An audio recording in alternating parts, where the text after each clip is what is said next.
প্রিয় ভিউয়ার্স, আসসালামু আলাইকুম। শুরু করছি আজকের বিশেষ সংবাদের সংবাদ শিরোনাম দিয়ে। শুরুতেই থাকছে, মেডিকেল বোর্ডের পরামর্শ পেলে খালেদা জিয়াকে বিদেশে নেওয়ার বিষয়ে সিদ্ধান্ত, বলেছেন ডাক্তার জাহিদ হোসেন।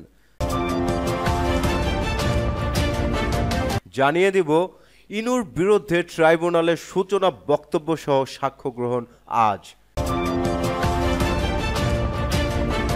এরপর থাকছে, বুক ভরা হতাশা নিয়ে এনসিপি নেতার পদত্যাগ।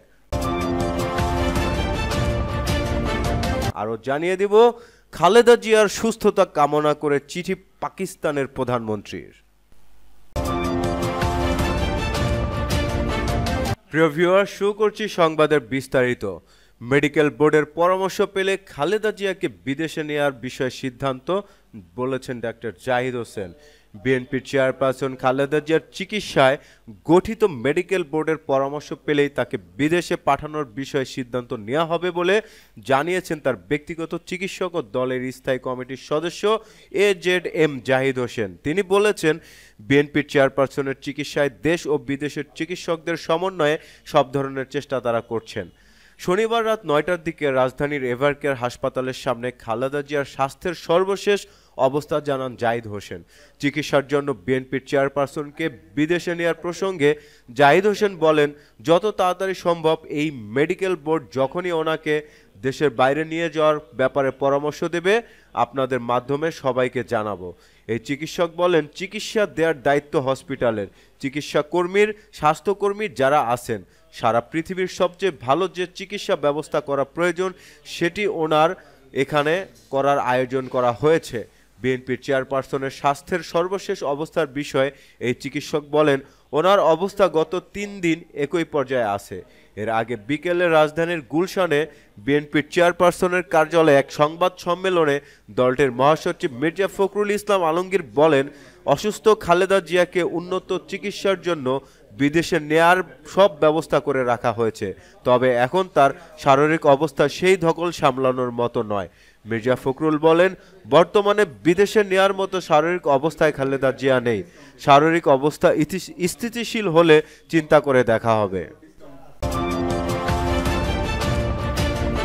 সংবাদের বিস্তারিততে এবার থাকছে, ইনুর বিরুদ্ধে ট্রাইব্যুনালের সূচনা বক্তব্য সহ সাক্ষ্য গ্রহণ আজ।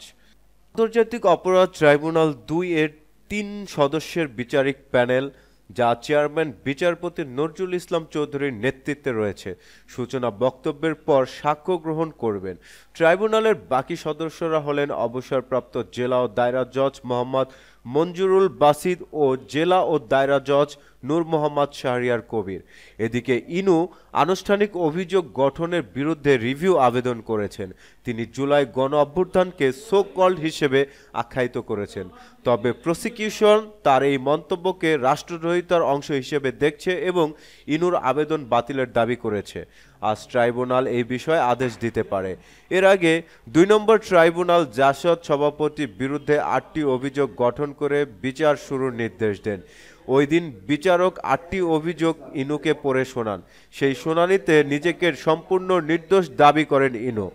28 অক্টোবর তার পক্ষে শুনানি করেন জ্যেষ্ঠ আইনজীবী মনসুরুল হক চৌধুরী।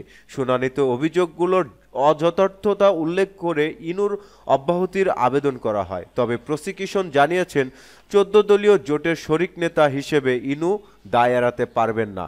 চলতি বছরের 29 সেপ্টেম্বর ইনুকে ট্রাইব্যুনালে হাজির করার নির্দেশ দেওয়া হয়েছিল।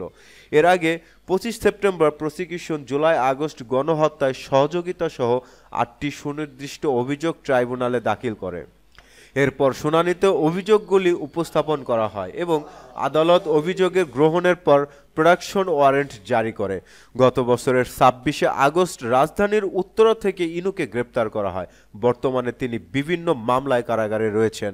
জাসদ নেতা হিসেবে আওয়ামী লীগ সরকারের আমলে তথ্যমন্ত্রীর দায়িত্ব পালন করেছিলেন। দ্বাদশ সংসদ নির্বাচনে কুষ্টিয়ায় নিজের আসনে আওয়ামী লীগের বিদ্রোহী প্রার্থীর কাছে হেরে যান।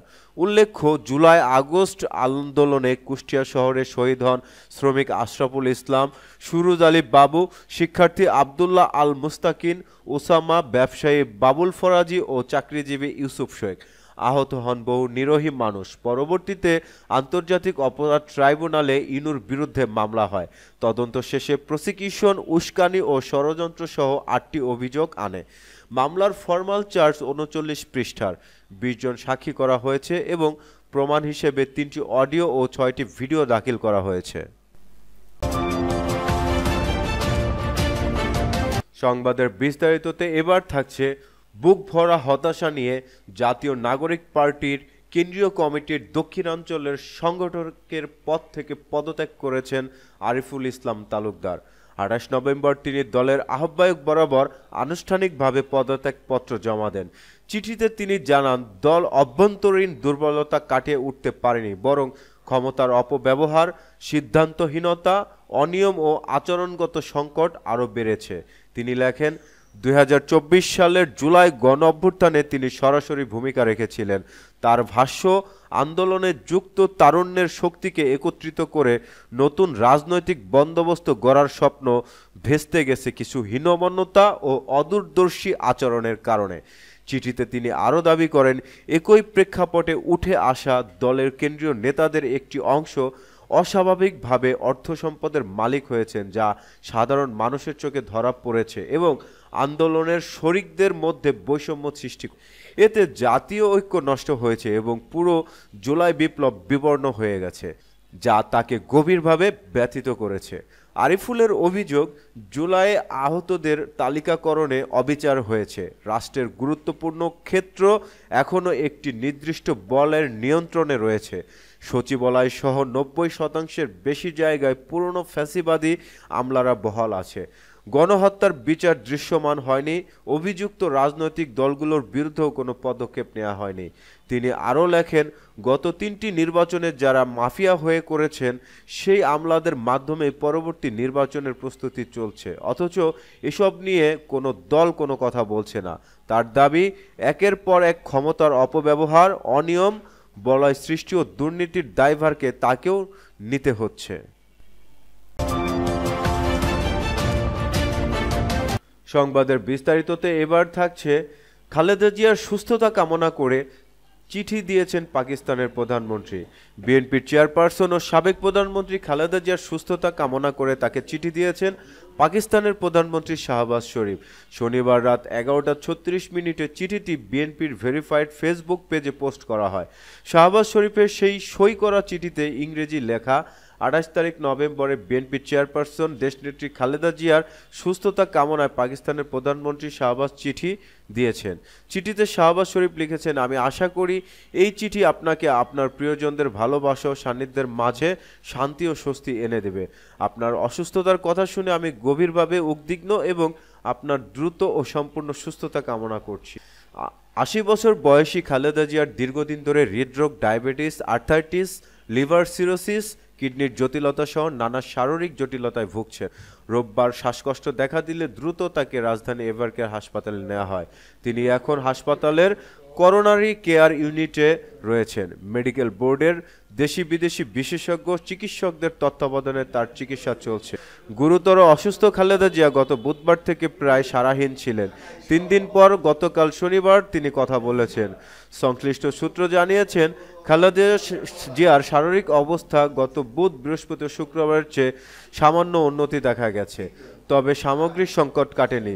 বিশেষত কিডনির কার্যকারিতা মারাত্মকভাবে কমে যাওয়ায় তাকে টানা ৪ দিন ডায়ালাইসিস করতে হয়েছে।